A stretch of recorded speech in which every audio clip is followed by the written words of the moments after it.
Knowledge চ্যানেলে স্বাগত জানাচ্ছি। আজকে আমি পঞ্চম শ্রেণীর ৬২তম ক্লাসটি নিচ্ছি। আজকের ক্লাসে আমি শেখাবো সরল করার সময় কি কি বিষয়গুলো আমাদের শিশুদেরকে শিখিয়ে রাখতে হবে। তো প্রথমেই আমাদের তাদের শেখাতে হবে সরলের সঠিক নিয়মটা কি। তার সঙ্গে আমরা তাদেরকে শিখিয়ে নেব যে এই সঠিক নিয়মের বাইরেও কিছু ব্যতিক্রম থাকে, যেগুলো আমরা শিশুদেরকে সঠিকভাবে অঙ্ক করার মাধ্যমে বুঝিয়ে দেব যে এই সরল অঙ্কের এই নিয়মগুলো আমাদেরকে যেমন মনে রাখতে হবে, তার সঙ্গে কতগুলো বিষয়ও আমাদেরকে সঠিকভাবে মনে রাখতে হবে।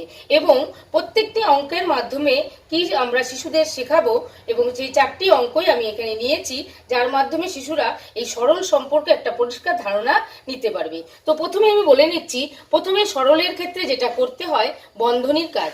সেক্ষেত্রে প্রথমেই করতে হয় রেখা বন্ধনী, অর্থাৎ সরল অঙ্কের মধ্যে যখন এরকম একটা দাগ দেওয়া থাকে সেটার নাম হয় রেখা বন্ধনী।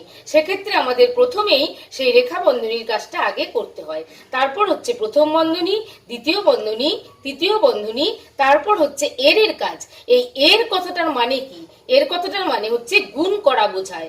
এই এর কাজটা করতে হয়। তারপর ভাগ, তারপর গুণ, তারপর যোগ, তারপর হচ্ছে সবশেষে বিয়োগ। এখন এই জিনিসটা এখানে আমাদের শিশুদের একটু শেখাতে হবে যে এই এর মানেও গুণ বোঝায়, এই গুণ মানেও গুণ। তাহলে এই গুণটা কিন্তু এর গুণটা ভাগের আগে হয় এবং এই গুণটা কিন্তু ভাগের পরে হয়। এবার আমরা দেখে নেব যে এই অঙ্কগুলোর মাধ্যমে আর কি শেখার আছে, যেগুলো তাদেরকে জেনে রাখতে হবে। তো এই শেষের অঙ্কটা আমি আগে করছি। তো এখানে আমরা নিয়ম অনুসারে আমাদের ভাগ অঙ্ক আগে করতে হয়, গুণ এবং ভাগের মধ্যে আমাদের ভাগ আগে করতে হয়। তাহলে এখানে যদি আমরা অঙ্কটা করি, দেখতে পাবো যে এখানে ভাগটা কিন্তু করা সম্ভব হচ্ছে না। একটা বড় সংখ্যা 3 দিয়ে ছোট সংখ্যা 2কে ভাগ করা যাচ্ছে না। এইরকম অঙ্ক যদি থাকে সেক্ষেত্রে কিন্তু আমরা এই ছোট সংখ্যা থেকে বড় সংখ্যা দিয়ে ভাগ করা সম্ভব হচ্ছে না। তাই এক্ষেত্রে আমাদের গুণটাই কিন্তু আগে করে নিতে হবে। তাহলে 30, 15 দুগুণে 30 ভাগ 3, তাহলে এখানে সরলফল হলো 10। এবার আমরা এই অঙ্কটা যাচ্ছি, এখান থেকেও অনেক কিছু শেখার আছে। তাহলে সরল সম্পর্কে একটা ভালো ধারণা তাদের আসবে। তো এখানে আমাদের গুণ ভাগ দিয়ে অঙ্কটা আছে। তো আমাদের প্রথম নিয়ম হচ্ছে ভাগের কাজ আগে করা। এই অঙ্কটায় আমরা দুটো ভাগের ক্ষেত্রে যদি আসি, আমরা দেখতে পাচ্ছি দুটো ভাগ থাকলে প্রথমে এই নিয়মটা হচ্ছে প্রথম ভাগটা আগে করা, তারপর পরের ভাগটা করা। কিন্তু এখানে আমরা দেখতে পাচ্ছি যে এই প্রথম ভাগটা যদি আসি, এই 8 দিয়ে এই 4 ছোট সংখ্যাকে ভাগ করা সম্ভব নয়, এটা করতে পাচ্ছি না। এখানে যদি আমরা আসি, এখানে কিন্তু ছোট সংখ্যা আছে 5, 5 দিয়ে বড় সংখ্যা 8কে ভাগ করব, কিন্তু এই ভাগটা মিলবে না। সেক্ষেত্রে এই ভাগটাও করা কিন্তু সম্ভব হবে না। যখন আমাদের এরকম হবে যে এই ভাগগুলো করা সম্ভব হচ্ছে না, তখন কিন্তু আমরা গুণের কাজটাই আগে করব। কিন্তু এখানে মনে রাখতে হবে যে গুণের কাজ আমরা এদিক থেকে সরলের এই পাশ থেকে আমরা শুরু করছি, কিন্তু এই গুণটা কিন্তু আমরা এখানে করে দেব না। আমরা যদি এই অঙ্কটা গুণটা এখানে করে দিই, তাহলে কিন্তু অঙ্কটা ভুল হয়ে যাবে। তো আমরা অঙ্কটা যতটাই পর্যন্ত গুণ করে যাব, যতক্ষণ পর্যন্ত না এই প্রথম ভাগটা আমরা করতে পারছি। তাহলে প্রথম গুণটা আমরা যদি করি, 5 6 30 গুণ 4 ভাগ 8 ভাগ 5, এই গুণটা আমরা করব না। এবার আমরা এখানে যদি গুণ করি, 120 পাচ্ছি ভাগ 8 ভাগ 5 গুণ 7।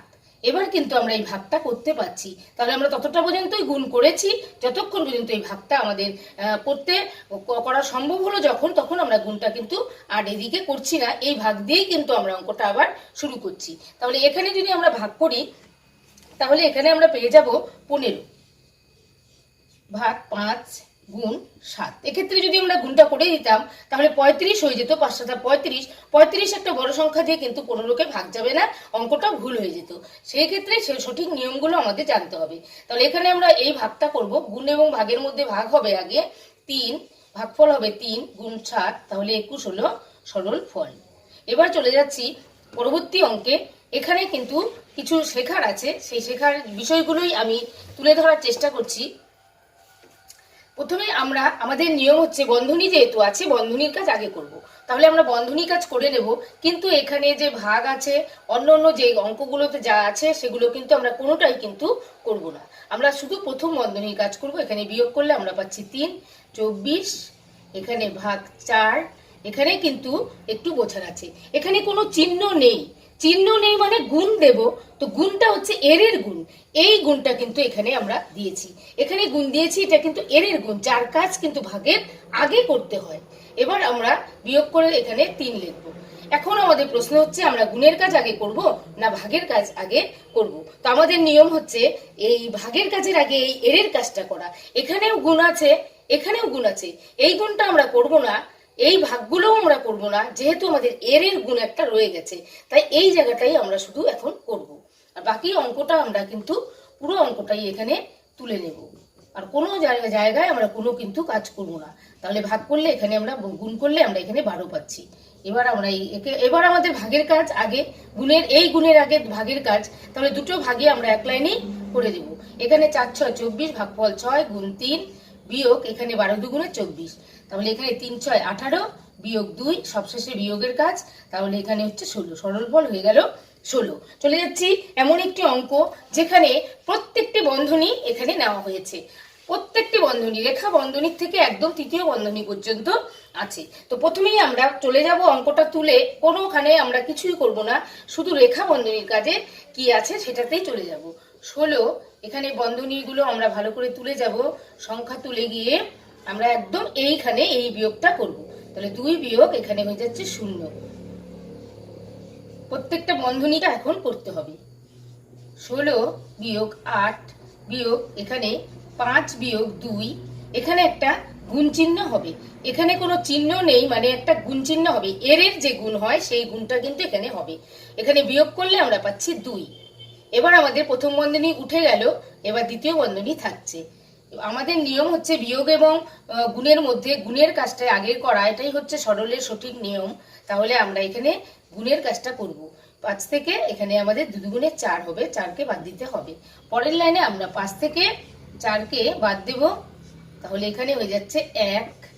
আমাদের দ্বিতীয় বন্ধনী উঠে গেল। এবার 16 গুণ এখানে হয়ে যাচ্ছে 7, তাহলে 16 এবং 7কে এবার আমরা গুণ করে দেব, আমরা পেয়ে যাব 112। তাহলে সরলফল হলো 112। এইভাবে আমরা শিশুদেরকে এই সরল অঙ্কের সঠিক নিয়মগুলো প্রথমে শেখাবো, তারপর তার ব্যতিক্রম ভাবেও কিছু কিছু জিনিস যেগুলো থাকে সেগুলোও শিশুদের শিখিয়ে নেব, তাহলে এই অঙ্কগুলো তারা সঠিকভাবে করতে পারবে। আজকের এই ক্লাসটি ভালো লাগলে লাইক করবেন, কমেন্ট করবেন, শেয়ার করবেন এবং আমার পরবর্তী ক্লাসটি পেতে আমার চ্যানেলটিকে সাবস্ক্রাইব করে আমার সঙ্গে থাকবেন।